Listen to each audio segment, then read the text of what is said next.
అదేవిధంగా IT campus అంటే మీకు తెలిసిందే, చాలా పెద్ద 5 లక్షల పైబడి ఉండే ఫ్లోర్ ఏరియా ఏదైతే ఉంటుందో ఆ ఐటీ క్యాంపస్లో ఎవరైనా ఏర్పాటు చేస్తే వాళ్ళకి 50% క్యాపిటల్ సబ్సిడీ ఇస్తారు. 2,000 రూపాయలు పర్ స్క్వేర్ ఫీట్ ఇవ్వడం జరుగుతుంది. అదే 5 సంవత్సరాల్లో. అదేవిధంగా 30% ఇచ్చిన తర్వాత కన్స్ట్రక్షన్ అయిన తర్వాత ఈ సబ్సిడీ రిలీజ్ చేసే కార్యక్రమం చేస్తామని చెప్పేసి కూడా ఈ సందర్భంగా తెలియజేస్తాను. ఇవన్నీ ఏంటంటే ఈ రాష్ట్రాన్ని ఐటీ హబ్గా డెవలప్ చేయాలి. ఈ రాష్ట్రంలో చదువుకొని పైకొస్తున్న అనేక మంది యువతీ యువకులకి ఉపాధి భరోసా కల్పించాలనే లక్ష్యంతో వీరందరి ఆర్థిక పరిస్థితి, రాష్ట్ర ఆర్థిక పరిస్థితి అభివృద్ధి చెందాలనే లక్ష్యంతో ఈ పాలసీని తీసుకురావడం జరిగిందని చెప్పేసి మనం చేస్తాము. ఈ పాలసీ అట్టడుగు స్థాయిలో వ్యవస్థాపక సంస్కృతిని పెంపొందించడం, అదేవిధంగా ఆంధ్రప్రదేశ్లోని ప్రతి గ్రాడ్యుయేట్ను గ్లోబల్ మార్కెట్ స్థాయికి తీసుకువెళ్లేందుకు వారి జీతభత్యాలు, ఈ మధ్య మనం చూస్తూ ఉంటాం, ఇంజనీరింగ్ చదివినా కూడా 10,000కి 15,000 రూపాయలకి ఉద్యోగం చేసే పరిస్థితి మనం చూస్తూ ఉన్నాం.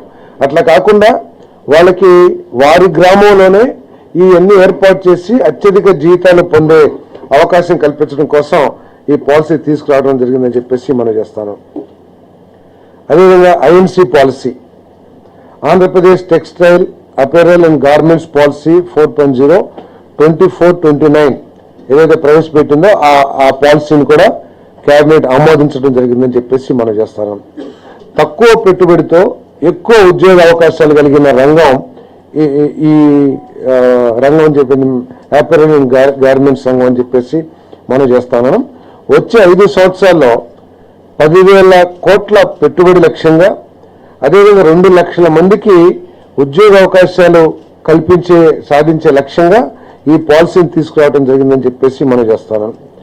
ఈ 24-29 సమయంలో దాదాపు $1 బిలియన్ ఎగుమతిని సాధించాలని చెప్పేసి ఈ ప్రభుత్వం ఈ పాలసీ ద్వారా, ఈ కుటుంబ ప్రభుత్వం ఈ పాలసీ ద్వారా లక్ష్యంగా పెట్టుకుందని చెప్పేసి మనం చేస్తాం.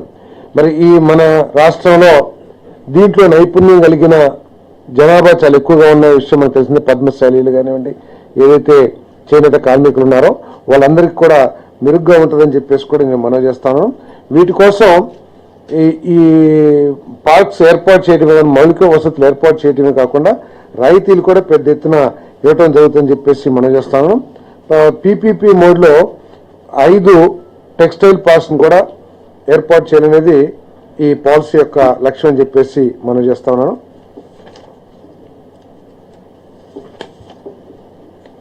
దాంట్లో కూడా ఇన్సెంటివ్స్ ఏదైనా కొత్తగా పెట్టుబడులు పెట్టే MSME, sub large and large 3 కేటగిరీలుగా ఈ ఇన్వెస్టర్స్ ని డివైడ్ చేసి ముగ్గురికి డిఫరెంట్గా ఇన్వెస్ట్మెంట్ సబ్సిడీ ఎంఎస్ఎంఈ అయితే 30%, సబ్ లార్జ్ అయితే 20%, లార్జ్ అయితే 25% ఇన్వెస్ట్మెంట్ సబ్సిడీ ఇవ్వడం జరుగుతుంది.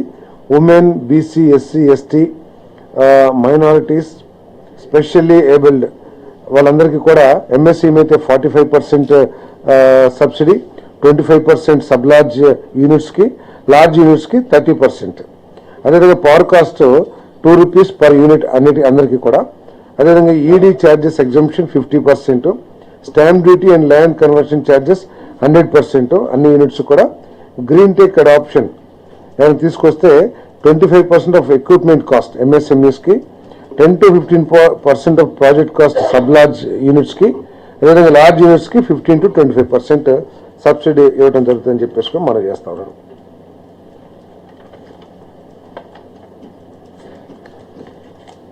మౌలిక వసతులు, పెట్టుబడులు, ఆంధ్రప్రదేశ్ మ్యారిటైమ్ పాలసీ 4.0 ఏదైతే ప్రవేశపెట్టబడిందో దాన్ని కూడా కేబినెట్ ఆమోదించిందని చెప్పేసి మనం చేస్తాం.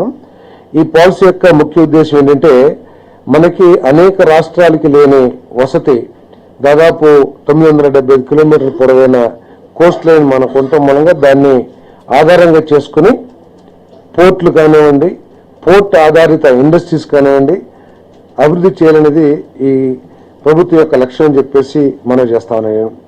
మరి ఈ ఇంత లాంగ్ కోస్ట్ లైన్ ఉన్న ఈ రాష్ట్రాన్ని మరి అంతర్జాతీయ ఇంటర్నేషనల్ స్టాండర్డ్స్తో ఈ మ్యారిటైమ్ హబ్గా తీర్చిదిద్దాలనేది ప్రభుత్వం యొక్క లక్ష్యం అని చెప్పేసి మనం చేస్తా ఉన్నాను.